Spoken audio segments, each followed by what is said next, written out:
എസ്എഫ്ഐയുടെ സംസ്ഥാന secretary PS. Sanjeev കൂടി ചേരുകയാണ്. സഞ്ജീവ്, ദില്ലിയിൽ തുടങ്ങിയ പ്രക്ഷോഭം രാജ്യത്തിന്റെ എല്ലാ ഭാഗങ്ങളിലേക്കും വ്യാപിക്കുന്ന കാഴ്ചയാണ് നമുക്ക് കാണാൻ കഴിഞ്ഞത്. മുംബൈയിലും പാട്നയിലും അഹമ്മദാബാദിലും അടക്കം വിദ്യാർത്ഥികൾ തെരുവിലേക്ക് ഇറങ്ങുന്നു. മുംബൈയിൽ 15 ദിവസം നിരോധനാജ്ഞ പ്രഖ്യാപിക്കുന്ന തരത്തിലേക്ക് കാര്യങ്ങൾ നീങ്ങുകയാണ്. കേരളത്തിലും എസ്എഫ്ഐയുടെ വലിയ പ്രതിഷേധം ഉയർന്നു വരുന്നു. എന്തൊക്കെയാണ് എസ്എഫ്ഐ ആഹ്വാനം ചെയ്തിരിക്കുന്നത്? ഇന്ന് സംസ്ഥാനമെമ്പാടും മുഴുവൻ വിദ്യാഭ്യാസ സ്ഥാപനങ്ങൾ, അത് എൻട്രൻസ് കോച്ചിങ് സെന്ററുകൾ ഉൾപ്പെടെ വിദ്യാഭ്യാസ ബന്ദ് ആചരിക്കാൻ വേണ്ടി എസ്എഫ്ഐ ആഹ്വാനം നൽകിയിട്ടുണ്ട്. അതിന്റെ ഭാഗമായി എല്ലാ വിദ്യാർത്ഥികളും മാതാപിതാക്കളും ഉൾപ്പെടെ അതിനോട് സഹകരിക്കും എന്ന് തന്നെയാണ് ഞങ്ങൾ കരുതുന്നത്.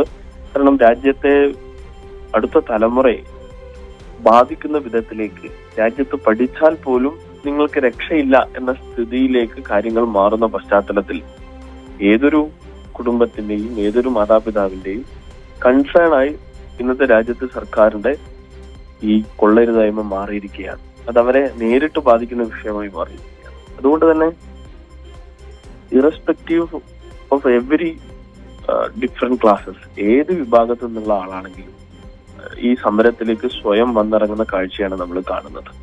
അതുകൊണ്ട് തന്നെ BJP സിമ്പതൈസേഴ്സിന്റെ പോലും പിന്തുണയാണ് ഈ സമരത്തിന് ഉണ്ടാവുന്നത്. ആ നിലയിലേക്ക് സമരം ഒരു വലിയ ബഹുജന മുഖം തന്നെ തുറന്നിട്ടുണ്ട്. അത് ഈ രാജ്യത്തിന്റെ കൺസേണായി മാറിയിട്ടുണ്ട്. എന്താണ് യഥാർത്ഥത്തിൽ BJP ചെയ്തുകൊണ്ടിരിക്കുന്നത് എന്ന് ജനങ്ങൾ തിരിച്ചറിയുന്ന വിധത്തിലേക്ക് ഈ സമരത്തെ ഉയർത്തിക്കൊണ്ടുവരാനും പൊതുവിൽ കഴിഞ്ഞിട്ടുണ്ട്. അതിന് വലിയ പങ്ക് ഇടതുപക്ഷത്തിനുണ്ട്. ഇന്ന് വിദ്യാഭ്യാസം എന്താണ്? ഇന്ന് വൈകിട്ട് 7 മണി തൊട്ട് മാനവീയം വീതിയിൽ, തിരുവനന്തപുരത്ത് മാനവീയം വീതിയിൽ സാംസ്കാരിക, സാമൂഹ്യ, രാഷ്ട്രീയ മേഖലയിലെ വ്യത്യസ്ത പ്രമുഖരെയും പൊതുജനങ്ങളെയും ഒക്കെ പങ്കെടുപ്പിച്ച് അവരുടെ അഭിപ്രായങ്ങളും അവരുടെ നിർദ്ദേശങ്ങളും ഈ പരീക്ഷയുമായി ബന്ധപ്പെട്ട അവരുടെ അനുഭവങ്ങളും ഈ പരീക്ഷ എഴുതിയ വിദ്യാർത്ഥികളെയും ഒക്കെ പങ്കെടുപ്പിച്ചുകൊണ്ടുള്ള ആളുകളെ നമ്മൾ പരിപാടിയിൽ പങ്കെടുപ്പിക്കുകയാണ്. നാളെ പുലർച്ചെ വരെ ആ പരിപാടി നീളും എന്നാണ് കരുതുന്നത്.